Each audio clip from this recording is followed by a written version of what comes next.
गोनां रायजोफोर फैगौ 7 फेब्रुवारि 2020 खालारखालि बर' गोजोन गोरोबथा बड'लेण्ड टेरिटरियेल रिजियन थामहिनबा बिटिआर देरहासार बरायनाय फोरबो हाबाफारि लानाय जादों। बिटिआर देरहासार बरायनाय फोरबो हाबाफारि लानाय जादों। मख'नो गोनांदि बे हाबाफारियाव भारतनि गाहाय मन्त्रि नरेन्द्र मदि, नखर मन्त्रि अमित शाह, आसामनि गिबि मन्त्रि सर्बानन्द सोनोवाल आरो आसामनि रांखान्थि मन्त्रि हिमन्त बिश्व शर्मा बिथांमोना बाहागो लाफैगोन।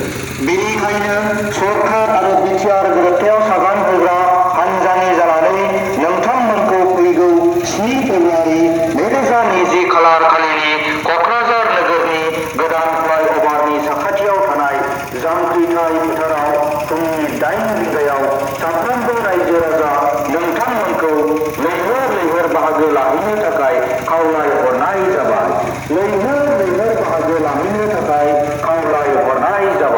गोजोन्थों।